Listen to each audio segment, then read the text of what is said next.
Welcome in. Today is May 1st. Winding down the first round of the NBA playoffs. Happy May. Hope everyone had a happy and a prosperous April.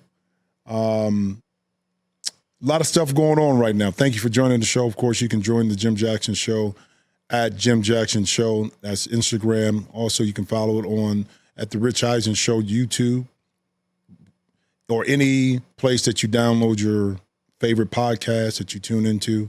We're available. I'm available. So thank you for always tuning in. Just sitting here thinking about like kind of turning the page a little bit. Now we're going into May, deeper into NBA playoffs. And this is going to be a conversation here a little bit. And my guest that I'm going to talk about, we'll dig into NBA playoffs, but also too a little bit more journalistic view of things and how you cover sports, past and present, and where it's going. And speaking of covering sports, there's a lot of chatter today because I live in LA. The Lakers played last night. The Clippers played today. But, of course, the big news and the big conversation is all about the Lakers losing to Minnesota 4-1. And what is the backlash? What is the ramifications of this series being over when the Lakers were assumed to be a legitimate threat, not only to get to the Western Conference Finals, but to get to ultimately a championship and maybe get another one because of the trade with Luka.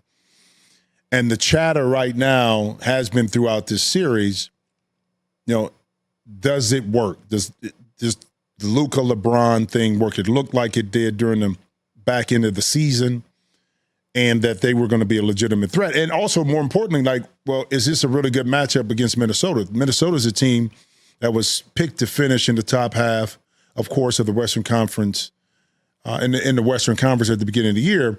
But whatever reason, the mesh early on, especially with Randle and Gobert and Anthony, didn't really work. And Anthony Edwards didn't really work to what all of the expectations were, okay? But yet and still, the later part of the season is when things started to click. Anthony Edwards kind of defined himself as a top-tier player, of course, a legitimate go-to guy, a guy that from a maturity perspective was starting to get it, that played hard on both ends of the court. Julius Randle began to figure out and define his role within the offense. Rudy Gobert figuring out how the spacing was going to work. You had my old young head, which is Mike Conley, kind of manning up the ship, kind of keeping things settled. McDaniels doing his thing. It started to come together. And now the chatter, of course, is all around how Minnesota got it done. But why didn't the Lakers, in particular J.J. Redick and the coaching staff, make the adjustment to play big for limited periods of time? Not extended minutes for Jackson Hayes, 14, 16 minutes, 20 minutes, but it's extended minutes. Not those extended minutes, but short bursts to be able to provide some sort of rim protection, a lob threat inside, some inside scoring, some kind of force against what the bigger lineup of Minnesota presented. And they're all valid questions. J.J. Redick is going to tell you because the way they look at it from an analytical perspective, offensively, to them, based on their numbers, you got to go deep in this. Based on what they were able to calculate through their eyes and how they evaluated their game plan based on playing against Minnesota. They needed court spacing. In order to do that, they needed to spread out and have shooting on the court. In their mind, you can't do that with the Jackson Hayes on the court because it limits the space. Again, not having him there all the time still provides you a little bit of depth in that center position. That's the game plan argument that the Lakers were willing to go with. And even more so, you bring back a Maxi Kleber who hasn't played for an extended period of time, who plays center a lot of times for the Dallas Mavericks in the small ball center position, but he's there because he can space the court. So I'm saying all of this to say that the Lakers had their game plan. Minnesota was a different animal. The adjustments that we're saying, and I say that weren't made, that maybe the adjustments, even if they did it, they weren't good enough to beat Minnesota. But were they good enough to be more competitive than the 4-1 series? I believe so. So these questions, the philosophy is going to haunt this Laker team, I think. I'm not going to say for years to come, but it in the immediate future, and will probably dictate what happens next year. And I know LeBron has his player option. Talked about Luka being in L.A. Well, the thing about Luka being in L.A. is that you still have to sign him. He has another year left on his deal. Now you have to sign his extension, get him to believe that the Laker organization, the coaching staff, the roster construction is going to be there in order for him to compete. And speaking about Luka, a lot of people now are kind of, I'm not going to say siding with Nico Harrison, maybe outside of Dallas. Let me say outside of the Dallas market, about some of the explanations that he gave Nico as to why parts of the what happened with the trade and why the trade to them needed to take place. In particular with Luka, the lack of physical conditioning, and also from the defensive end of the court. Now, that did get exposed once again by Minnesota by placing Luka in all of these actions all the time. And Luka, it's like Steph. Steph, a lot of people say, well, Steph can't play defense. At least he gave the effort consistently. He gave the effort. With Luka, I think the question is, does he really give the effort? Because he may come up hurt on the defensive end of the court, but he has his legs on the offensive end of the court. So that lends into the argument. So all that being said, this is what I'm saying is that right now in LA is not a pretty picture with the Lakers and the franchise and where they go from here and what's going to happen next year. And, was the Luka thing ultimately the best thing? I think it is for the Lakers long term, because you have a European star at a young age who's going to bring notoriety. He's going to bring a lot of wins. I think the roster has to be constructed right. The roster, you need defensive players around him. You need a lob threat inside. You need shooting around Luka. And now Luka also is going to have to change his mindset, i.e. like a Jokic, who said, you know what? I need to get myself in better conditioning, and not only get in better conditioning, but stay in better conditioning. Because in the long term, it's going to help me and improve defensively, my stamina, late game situations, I'm going to be better. But it also shows a level of leadership. And I think that's important. That level of leadership is why Jokic is able to command and be the voice in the room, because not only did he talk about it, but he's shown. I think that's the next level for Luka, the maturity level for Luka. And maybe being around LeBron for this period of time will now start to trickle down to his mindset of how much more, I think, effective he can be as a leader and as a player once he gets in better conditioning. And all of that being said, too, and I'm going to dig into this because I got a great guest coming on the show right now. Michael Wilbon is coming on. Of course, you know him from PTI, Partner Interruption on ESPN. He was a former journalist there at the Washington Post, have seen and been around everything, covered Major League Baseball from NFL to college basketball to the NBA, the Olympics. We're going to talk about a myriad of things, not just NBA, but his life, journalism. Where is it going? Where has it been? Can it get back to real credible writing, storytelling? All those things I think are very important in today's world of ever-evolving media space. And no one better to hear from than the OG himself, but Michael Wilbon. As promised, dishonored to have a really good friend of mine, Mike Wilbon, of course, from everybody knows him from PTI and formerly also at ESPN with the sports reporter and NBA was a countdown to times at ESPN, covered everything. But listen, it was very important that at this time of year, I kind of got you on the show for a number of different reasons. Yes, we're going to talk a little bit about, of course, the NBA playoffs and where we're at right now as we head into ending out the first round and then into the second round and ultimately NBA championship. But there's so much going on in the media space today. I just kind of wanted to dig into your background a little bit more, get your perspective, because you've seen it, Mike. You've been there. PTI has kind of been like the standard bear marker, I guess, for sports television and reporting. And even within the dynamics of what's been going on in today's world of media, it's still relevant. It's still, you got two journalists that are there, journalists. And I just wanted to start it off like, how is PTI still like the catalyst and still relevant in today's world of ever-changing media? Well, man, I appreciate you feeling that way, first of all. So for people listening to us, this will make me feel both proud and old. I got to be there front and center, as you know, for your college career. I know, man. And then all the NBA years and the years as a broadcaster now. And I told you, but I needed to let people hear me say, that's one hell of a transition, progression that you have made, and I'm proud to see you in these spaces, and now the podcast, and hear your voice using the platform. It's great to hear and observe and have a front row seat to all that. And man, our thing, Jim, we're 20. This show is 23 and a half years old, man. And I know you probably thought people were crazy when they put both of us on TV because you knew us in our previous life. Right, yeah. And guys that you like Gary Williams, who was instrumental in our Coach Gary Williams, Hall of Famer, of course, at Maryland, Ohio State. And Gary was one of those people. You have to have people who say to you, who get in your ear when someone wants you to do something different. Mm-hmm. Have people who get in your ear at times and say, hey, are you paying attention?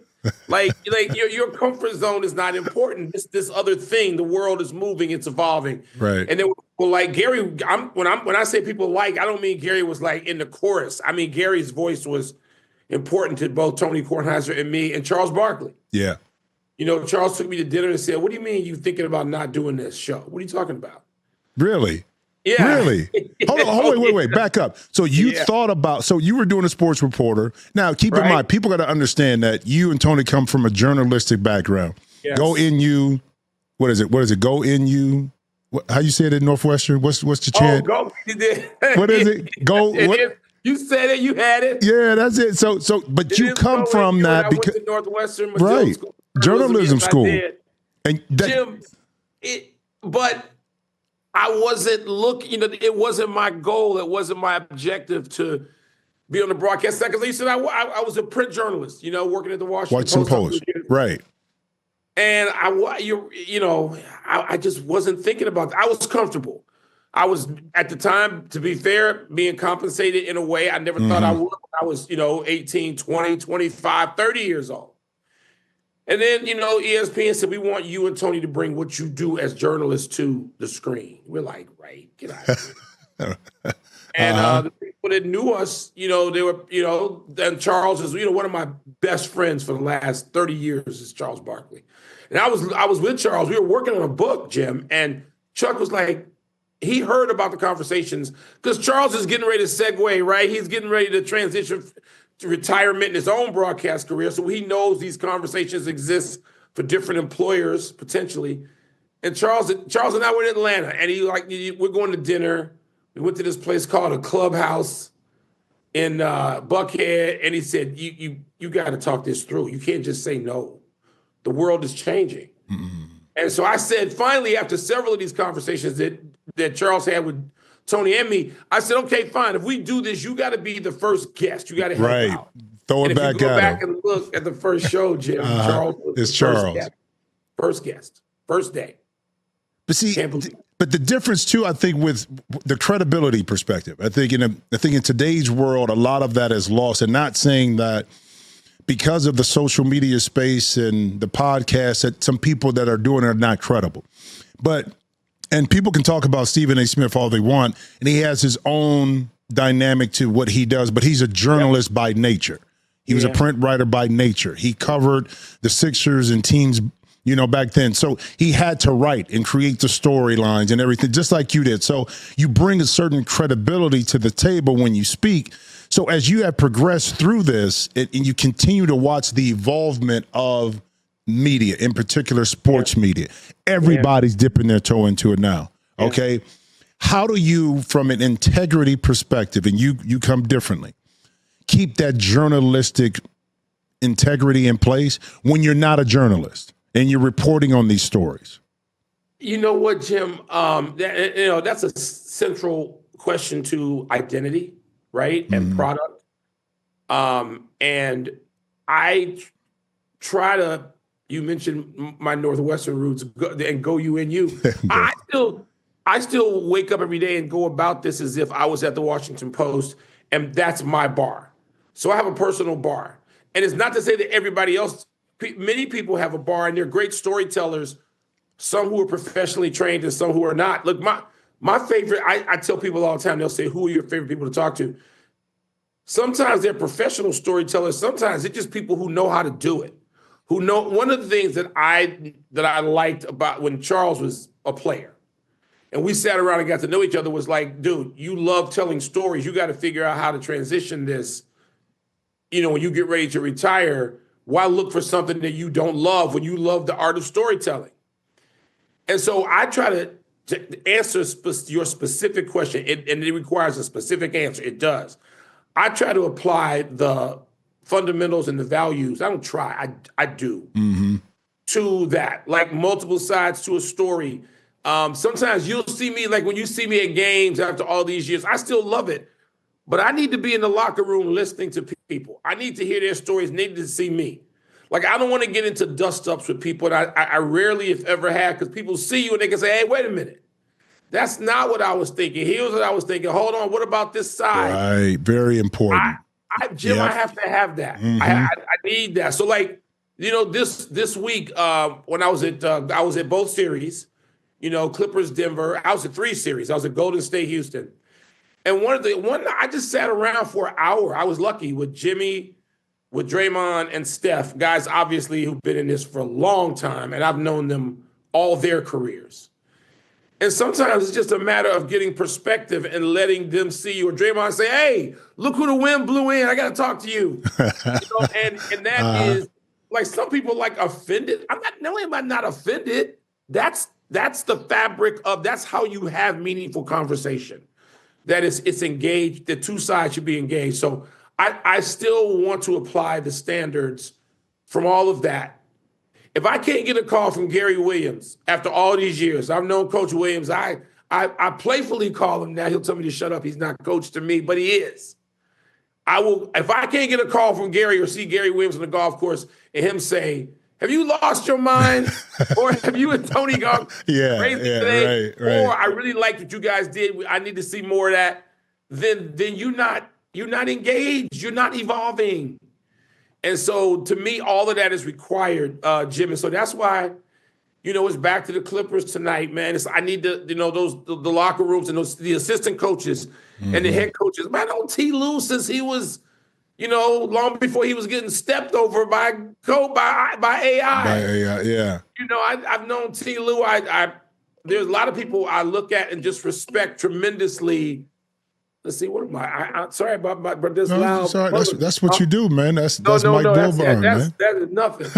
I've known these guys this long, and they luckily I have people that help me in that evolutionary process. Because if you try to do it alone, it doesn't work. You have to have great producers, and producers and editors, and we do. But you also have to have people that what's the phrase now? Hold you accountable. Hold you accountable. But you know what? Here's the thing, though. But with you, this is what I figured, and I've watched, because back even with the Sports Reporter, and then of course with PTI. But then when you do NBA Countdown and stuff like that, and you talk about it, I think there's a way that you earn respect from players, coaches, management by how you report the information. Yes. That doesn't mean you can't be critical. That doesn't mean that you can't criticize or look deeply into a player, coach, or organization on what they're doing right or wrong. It's how you articulate that information. Because are you respectful? Do you respect the other person? But at the same time, you have an opinion, and it's how you express it. And I think that's the difference with, I think, you and Tony, is that you can be critical on air and disagree with some things that are happening based on what you know, okay? Right. But it's not in a disrespectful term where the other person or other party feels offended. Okay, they just be like, okay. You described it perfectly. Right, and that's where I sit, too. It's like, I've been covering guys since, you talking about Draymond, since he was at Michigan State. It's a way to be critical. Yep. and you can have constructive criticism without being disrespectful. Well, mine is a slight twist on what you just said, almost exactly. And mine is there's a difference between criticism and ridicule. Exactly. And I'm not into ridicule. I'm not into cheap shots for. First of all, I don't care. I'm too old to care about clicks. Right. I don't give a damn about clicks. I don't. And people probably bosses hate me saying that because I say it. Of course, yeah. But I don't because I'm too old. I come from another world. And so my world is, do I have the respect of the audience and the people, just like you said, the people that I'm covering? And I think the highest compliment I can get is if I'm talking about something, and coaches are great with this, and it's important because coaches are out there for thumbs up, thumbs down every day of their lives. They got to deal with that. And when I have guys say, hey, I heard you on so-and-so, we disagree, but I get your point, or I respect the opinion, or you didn't try to go after me. I don't want to go after it. And I tell young aspiring media people that, they'll say, wait a minute, you and so-and-so are friends, and I heard you be critical on TV last week. I'm like, criticism and ridicule are two different things. I'm not taking cheap shots. I don't care about that. I'm not interested in it. I don't really want to hear it. I want to hear discussion that can be critical, but also be fair. And Jim, you mentioned at the beginning, man, when you talk about social media, it scares me, brother. The direction of all this scares me. And I wonder how long I've had, I ran to Coach Izzo the other night. And, he'll talk, Coach Izzo and I are about the same age. He may have 2 years on me, not much. Whatever it is, it ain't much. And he'll teasingly say to me, I heard you talking about retiring. You're not going anywhere. You better not go anywhere. You don't get to leave. You don't get to leave the industry. You better, and that's high praise. Yep. From Tom. Coming from Tom. Oh my goodness. It is. And I get it, man. It means something to me. Maybe I ain't ready to just roll out just yet, but to me, there are standards that should be in place for any public discussion. And that's why the great podcasts that people listen to and listening to credible people, bruh, the reason why I would come to your locker so much when you were playing is because I appreciated your ability to discuss not just the game, but whatever it was that we might have veered off into, about sports and culture and all that. So the storytelling, Jim, is important no matter whose voice it is. And since I got a platform, I may as well do this right or get out. But how do you, for us being old, I'm 54 and kind of underneath you, but I grew up in that same era where, that doesn't mean that every journalist back in the day did not go after athletes, coaches, I don't care if it's business, whatever it is, and they had an agenda. That's not to say it was always clean, because it's not. Let's keep that real. But because it wasn't. Yeah. Because it wasn't. But in today's world, with the fame that comes attached with having a platform like a podcast or whatever it is, I kind of dig into young people and try to meet them where they're at, not where I'm at. And I understand kind of why they want the limelight, why they seek it, and then why they do the things that they do to try to get clicks, to get attention. And that's so tempting in today's world because of the money associated, the fame associated with it, that it's hard to tell a young person that, no, you can't do it this way. But they're like, well, no, they're doing it this way. Now they're famous and they got money and they got this lifestyle. So how do you teeter that? How do you talking about the young up and coming faces of the media or sports world to be able to balance that with professionalism, but yet being able to offer your opinion in the right way? Jim, I don't know that I do it as well as I should. I do,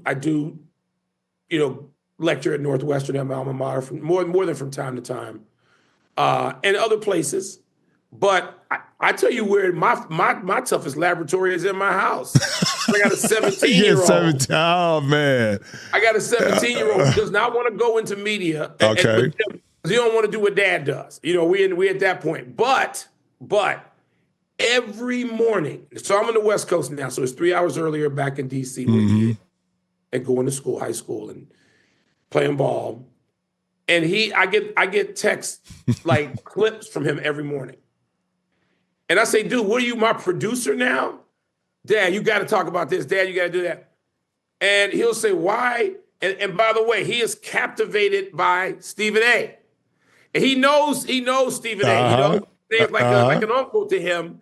And he'll ask me about, obviously Stephen A. and I are incredibly close, and we have as different style as you can get and still work together and still, hang out and our friends and all of that. And my son, the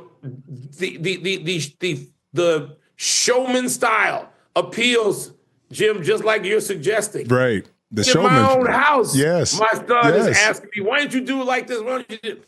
And here's what I have to do. It becomes like being on the playground talking some trash. I say, Maddie, let me ask you, Matthew is his name. I said, Maddie, let me ask you this. How many people been on 24 years? Right? How many people been on 24 years? How many people, when you wake up when you're 9 years old and say, Dad, can we go to the World Cup? And I say, the World Cup is in Moscow. And you say, I know, Dad, but you can get us in. How many people didn't get on a plane and fly nonstop to Russia with you? How many? I have to flex on him, Jim, otherwise he ain't listening. So you got to meet him where he's at. I have to meet him where he's at, man. And that, you know what? I don't know that I'm that good at that because I was just at North Carolina A&T. And I was very grateful that I could see the youngsters who knew the difference and knew that these are various paths, all of which that can be successful, all of which that can work, but everybody not a showman, right? I mean, everybody's not. I'm not. I'm not. I don't have that gene, and I really admire people who do, whether it's humor, whether it's boldness, whether it's flash, but I say to them, there's staying power. This has staying power. Tony and I have done this for 24 years, not to mention the 20 years that came before that. Before that, yeah.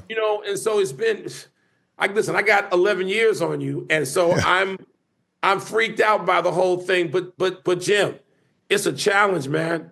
It's a challenge to try to get them to understand. You still have to be accountable and responsible. And if you add all the bells and the whistles to what you do, you still got to come back to this core. And they'll ask me, why do you talk to this guy? Why do you It's so funny. I have an editor, my editor who hired me at 20 years old. His name is George Solomon. I owe him damn near everything. 21 years old, he hired me out of Northwestern. And when I was covering the Big East, one of the people that I would listen to all the time and quote all the time in my stories in the Washington Post, he was 19 and I was 22.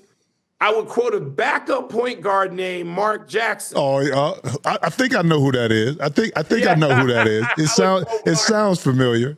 And Jim, my sports editor would come to me and say, "Hey, don't you know there's a guy named Chris Mullin on that team?" Of course, Chris was the star.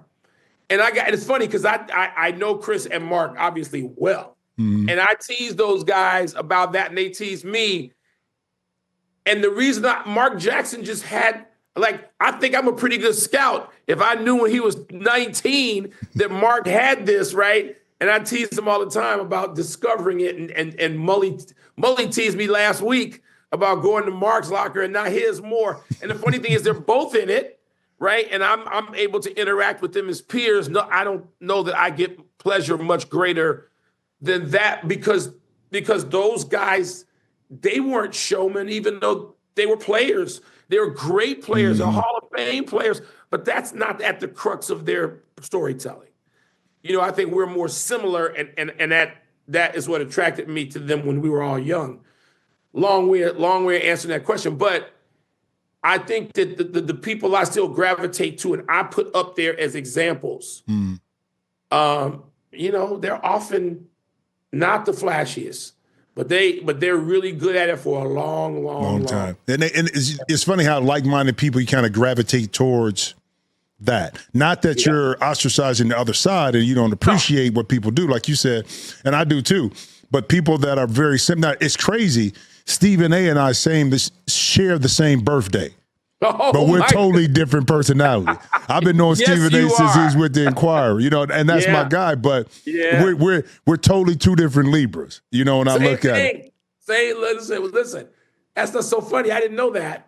And Stephen A. and I, there are people who say, wait a minute, you guys are traveling together. You guys are doing, I'm like, yeah. We don't have to be, we don't have to be different sides of the same coin. But I think that it's important for, as you mentor people and as you sort of present yourself to them, I think it's important for them to see the various forms, the various ways, the various paths that this can be done, the various voices.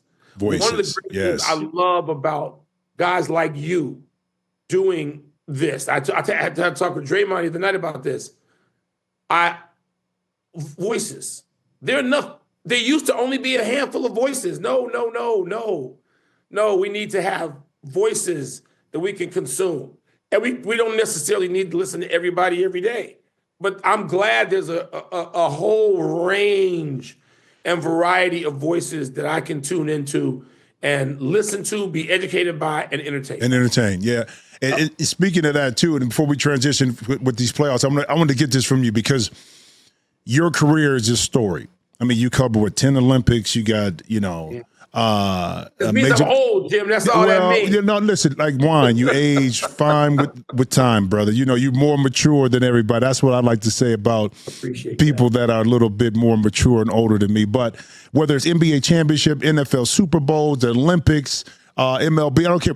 Is there one story? Is there one event that you cover that always just stands above the rest? Yes and no. So not one game or day, but the Olympics. And why the Olympics? Jim, there's stuff that happens at the Olympics that brings you to your knees as a storyteller. Really? I'll give you a couple. So I don't know if it was in Seoul or it might have been in Seoul, where there's a Canadian sprinter. And he's competing. He's on the track. And he's Canadian. I can still see the uniform. Mm-hmm. And he tears up his knee during the event. Tears it up. Like torn everything. ACL crumples to the ground. And you're sitting there watching this, and you're like, oh my God, no. I have a sense of what this person has put himself through to get ready for this moment since he was 4 or 6 years old. And here he is at 24 years old, 20 years of this. Everything in his life is invested. He's on the Olympic track and he collapses and his knee's torn up. Okay, so that alone is an emotional enough story, right? The guy's father comes out of the stands, down the stairs to the track, picks his son up off the cinder block, puts his arm around his son, and they finish the rest of the event. He and his son walk it. That doesn't bring you to your knees. That's different right there. That's the times I have written through tears in my life were at the Olympics, and there's so many of those kinds of stories that I can't even keep track. I should keep track of them all. You should. I mean, you were in the village. I mean, you were in the. People don't understand. You were in the village, so you were around all of the athletes. You saw all of it. You heard the conversations. You saw the interaction. Those things are so invaluable. Which really, and now I get it why you see. Because I was in the Pan Am Games, so I didn't get to the Olympics, but I understood what it's like being in the village and around all the different athletes, and you hear the conversations, and you've done it 10 times. So that's 10 times the stories. Hearing those languages, having access to it, Jim, that one story, I mean, there's so many stories like that. And yes, look, I'm from Chicago. I got to sit courtside for all 6 Bulls championships. I got to sit courtside for actually every conference final and every finals game Michael Jordan played. I got to sit courtside when he hit the first shot against Georgetown when he was a freshman in college. I was there for that in the Superdome, the first, I think that, well, it wasn't really the first Final Four in the Dome because it had been in the Astrodome before. But I've been front and center for all that, for World Series, for Super Bowl. Oh, wait, let me ask you this. Were you at the game of the century with Alvin Hayes and Lou Alcindor at UCLA? No, that was the only one. I think I was 11 when that happened. When I watched it, I did. Jim, those are the things that made me want to. Listen, once I figured out I wasn't going to be the starting second baseman for the Chicago Cubs when I was 15, I wanted to marry the two interests, the storytelling and sports, and that all my life. I mean, I grew up with my father on a sofa watching Cassius Clay. Oh yeah, my favorite athlete of all time. I'm glad you brought him up. You and me both. I'm glad you brought this up, and this is specifically for you. Here's my thoughts. And a lot of people try to compare and say, well, it'll never be another Cassius Clay, or why doesn't this athlete do it this way? I said, listen, the circumstances around, and I'm a big Malcolm X guy. I'm a big Kareem Abdul-Jabbar guy back in the day, and Bill Russell. The difference is this. This is why you can't compare the current athlete to those guys. Those guys lived in that neighborhood, in the communities, okay, back in the 60s, when they were competing, when they were winning, when they were successful, because they couldn't live anywhere else at the time. Right. So they heard the conversations. They were involved. They were in tune with the community. Not saying that the guys like myself are not in with my community, but I don't live there. Right. They live there every day. So their sense of what was really going on the ground was so different. So their activism was different. Their sincerity was different. And you can't compare what they went through and why they did the things that they did to the current athlete. And not saying that the current athlete doesn't have an impact on their former community or a community, but it's too different. And that's why Muhammad Ali, to me, is my favorite of all time. He's my favorite of all time, too. People don't realize that, we've gotten into the discussion for the last maybe 10 or 12 years about GOAT, greatest of all time, GOAT. The original GOAT was Muhammad Ali, because Muhammad Ali stood there after the Sonny Liston fight and said, "You're going to call me the greatest of all time." That's where that comes from. The notion of GOAT did not exist before Ali spoke it into existence. And so you talk about living in the community. Muhammad Ali lived on the south side of Chicago while he was heavyweight champion of the world. See? He lived on the south side for a chunk of it, and I still know where his house is. Really? I took somebody by it not too long ago. And so when I was a kid, you could go out and see Muhammad Ali rolling dice on the sidewalk on the south side of Chicago on 79th Street. I know because my father was out there with him. And so when you talk about being there at ground zero, they had to live it because the world didn't allow them to live elsewhere. So I grew up seeing Ferguson Jenkins would put the kids in his car and say, "Hey, get in the car. You ain't supposed to be over here."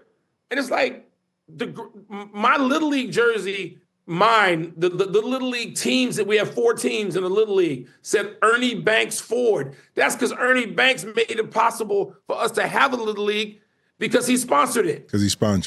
Otherwise, my park on the south side of Chicago and West Chatham, we ain't going to have no Little League if it wasn't for Ernie Banks. So these guys, they lived with you.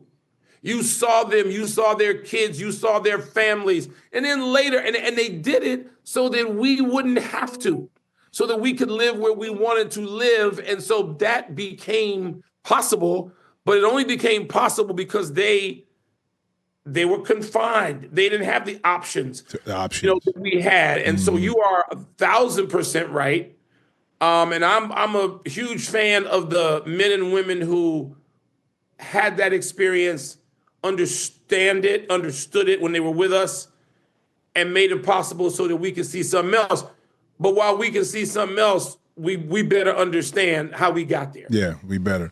Real quick, 'cause I know you got to do the show a little bit later, but I want to dig into this since we're both in LA. Last night was an interesting night for a lot of Laker fans, going down to Minnesota 4-1 after these expectations, after getting Luka in, all the stuff around it. Lakers playing well, put them in position to be third in the West and potentially get to the Western Conference Finals and compete for another championship.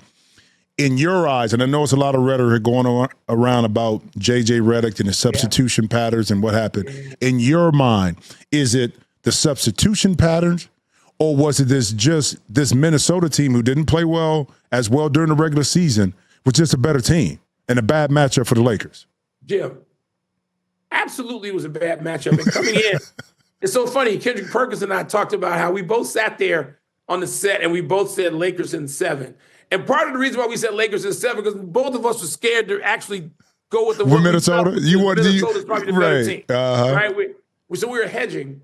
And we it's funny, we both admitted it this morning. Did you? And so, because there are limitations to that roster, and JJ Redick was forced into some stuff, but he certainly has to be responsible for some of those decisions. He made a calculated gamble about leaving those guys in the game. And I told a story about how Magic and Michael Jordan and Charles, I talked to those guys their lives and all of mine as a reporter. They would always say during games, they would tell Pat Riley and Phil Jackson and whoever, Paul Westphal, who's coaching Charles and in the finals, they would be like, no, the timeouts are longer in the postseason. Leave me in. I can get rest that way. I don't want to come out. And the superstar players, superstar players, they can persuade their coaches to do what they feel they need to have done. All three of those guys would remind me, no, in the postseason, in the fourth quarter, you shouldn't be having your standard rest if the situation calls for you to stay in the game as a star. Now, all five guys staying in. But, Mike, I think where the thing came up was that the Lakers were up 13. So you had an opportunity to sneak some rest in. If it gets cut down to 8 to 10 points or whatever it may be, now you can sub them back in. I think that's where the strategical comments are coming to pass on that, is because they were up big. Yeah. Enough to, even if they piggyback, if they took LeBron out first, came back with LeBron and rested Luka, then brought Luka back in and finished the game, the last 8 minutes or whatever. That. There was a way, Jim, and I didn't go as far as some with the criticism of JJ, who I thought did a job in the regular season. But these last 2 games, it's fair. It's fair. You got second-guessing coaches is like, that's an American sport, probably a worldwide sport. And last night, I want to see Jackson Hayes in there a couple of minutes. I realize you're sacrificing offense, but you can't let Rudy Gobert go with 27 and 24, both personal playoff bests, and have no resistance. There's got to be some resistance. And so can you give Jackson Hayes, can he give you 4 or 5 possessions? I mean, look, at one point, the Lakers take the lead twice by a single point or 3 times. We're talking about 2 or 3 possessions determining the game and your ability to play on in the series. So, no, you can't have Jackson Hayes out there 14 minutes. I'm not asking that. No, but can I get a few possessions? Short stints. And situational basketball. But what he does, too, think about this, and this is, I think, what made Luka special with Derek Lively and Daniel Gafford, was in that short roll and that pick and roll, the lob threat. Because you don't come up, you know Luka can hit it, you know LeBron can hit that little shot, you commit too soon. Now, those little baskets and that back and forth game mean something, okay? Yeah. Because it keeps the defense honest, plus it allows you, and Jackson Hayes is a pretty good rim protector too. Right. So not only like when guys were driving towards Rudy, they would pull back out a little bit. It could be the same case, and some of those shots that were being created by Minnesota may not have been there. And again, you can always second guess, but I think the Lakers are so locked into their game plan. And it even says it, Mike, by playing Maxi Kleber, who didn't play. So that tells you what the game plan and how they stayed with it instead of varying from it. Right? Yeah, they needed to vary, at least show me something a little bit. I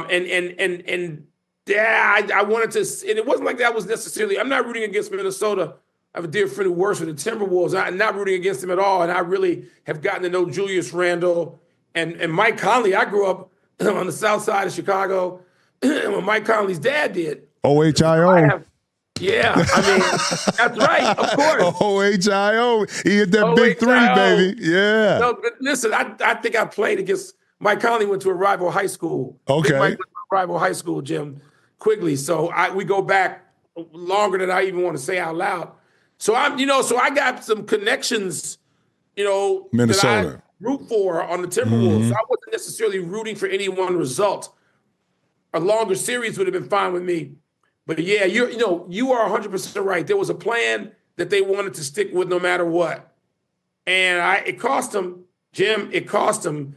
So now they got to go back to, and I know when they traded for Luka, it wasn't going to be an instant success. I did not see the Lakers getting to the finals this year, any of that. I did not see the Lakers beating OKC given just the incredible variety of ways that OKC can play you and beat you and kill you. But I didn't see him going out 4-1 to Minnesota either. No, I don't think nobody saw that. No, and they got to live with that. Well, you know what else? Think about this. It could be the case this year where the number 2 seed and 3 seed are eliminated in the first round, and you got a 6 and 7 that make it. Yes, you could have a 6 and 7, but we know how tough. And you saw it up close. The Western Conference is insane. Yeah, those two, Golden State, once they got the deal done with Jimmy, is different. And we knew Minnesota, if they ever found it, and they found it, what was that, mid-March? They won 21 out of 26 of their last games. I kept saying Tony Kornheiser was killing me because I kept saying every week, you know, Jim, they would go 4-2, they're 4-1, and then lose 3 straight. 4-1, and then lose 5 out of 6. It was driving me crazy because I'm like, okay, they got all the elements. And to me, I understood why they traded Cat, and I understand how Cat fits on the Knicks, but I thought Julius Randle was a really nice fit with what he does and could play with Rudy, certain, different spots on the floor that they can control in different ways they can do it. And I like DiVincenzo and his energy in the way. So I'm like, okay, Minnesota's got every element. And I didn't understand why they were so off and on through, like you said, they found it late. Disjointed. Disjointed. Man. And so they were a more complete playoff team than the Lakers. Without no question, doubt. They didn't have the 2 icons, but if you just look at the team, and by the way, Anthony Edwards, he had the best single game of anybody in that series, going for 43 the other night, and so he didn't have to even do that last night, and they were still able to win. How about going 7 for 47 from 3 and still winning on the road? Still winning on the road. That's crazy. But it goes back to show you too, having the ability to control the paint, especially in the playoffs when possessions become very critical, means something. Now, that doesn't mean there's a lot of pull-ups, and you're not posting Rudy up. It's not like you sitting there, he's Shaq on the post, and he's getting 20 touches. These are offensive rebounds, running in transition, dribble drive, you dish it off. So with that said, and tonight, we're here, my Clippers, so I cover them all year. I know. Jokic is just I played with Sabonis. Now again, this is on the back end of his career, but it's nobody that I've seen, and of course he's been compared to Sabonis day in and day out. When Sabonis was young, the young Sabonis. People have no idea. I saw Sabonis when he gave USA numbers and give Ralph Sampson 30 and 20. Mm-hmm. A young Sabonis before the Achilles injuries and the knee tears. Young Sabonis was unbelievable. So do my Clippers, I believe they do, have a chance? And if so, what do they have to do to win tonight and to extend the series to Game 7 on Saturday? They do, and they got to survive. I know that Jamal Murray, talk about playoff performance. Jamal Murray going to get a playoff nickname pretty soon because he does some incredible things going back to the bubble. I think the Clippers win tonight, Jim. And I think that they have to – Joker can do his thing. We've seen – and I know you've called games where Joker scored 45 in the playoffs, and they don't win those games often because they can control. You have to keep Aaron Gordon from getting to the rim like that to make a critical play late. You have to keep Jamal Murray under control. Michael Porter Jr. from having one of those three-point rain days. I think the Clippers will do that, and I just think that I like the way that Kawhi and Harden and Big Zoo, I like the way they've been playing. I mean, this could easily be, 3-2 the other way. Man, this week of playoffs just in the state of California have been unbelievable. So I am and 2 great games tonight, of course, with the Knicks. Oh, the Knicks and the Pistons, and shout out to J.B. Bickerstaff for what he's able to do. He was my coach of the year. I voted for him first because he took over a team that had been nothing. No disrespect to Kenny Atkinson, but that team that won 48 games was in the second round of the playoffs last year. The Pistons? Yeah. Playoffs win? What, 2012? As sons of the Midwest like you and I are in our affiliate Big Ten lives, we pay attention to Detroit and Cleveland and all of that. Mm-hmm. And the Pistons shouldn't be in this position. I give JB all the credit in the world for that. Well, Look, my man, I appreciate you. I know you got more work to do for the rest of the day, but it's been an honor to have you. I got to go argue with another old man. Another old man. Hey, but the arguments are entertaining, and that's why we continue to tune in and appreciate the work that the two of you do, because you set the standard on how you cover sports, but more importantly, how you are able to articulate your opinion within that and people can understand it. So you keep doing what you do. You do that. I'll see you later at Interdome. It's going to be rocking. Yeah. It's going to be rocking tonight, baby. It's good to be able to talk with you like this. I'm honored to be on your podcast. I appreciate it, and I'm looking forward to tonight, brother, for sure. The bad thing about being at the game is I want to hear you, so I'm going to go old school and have a radio. There you go. Because at home, I would be doing that, turning to the Clippers stream wherever I am on streaming, so I can hear you. So I'm going to do. I got to figure out a way to do that tonight, but I'm looking forward to it. Thank you. Thank you, brother. I appreciate you, Mike. All right, see you in a bit. You got it, man. That was deep. I could have talked to Mike for hours. I mean, just the plethora of knowledge, experience, the conversations that he had. And it was, when I talked to him and I asked him about kind of his favorite moment of covering something, just the Olympics itself. And I missed the Olympics in '92 because that's when the Dream Team came in, and I can only imagine what it feels like to be on that stage as an athlete, but then also too as a reporter, kind of just listening and gaining the knowledge and the stories and the history, and being able to articulate that through your own writing and viewpoint is very special. So I thank Mike for that, man, and look forward to many, many more years of him covering sports because he's a gem in the industry. Thank you for joining me again another week. Next week I'll be off. I'll be traveling for a wedding, so won't be able to catch it next week. Hopefully my Clippers take care of their business tonight.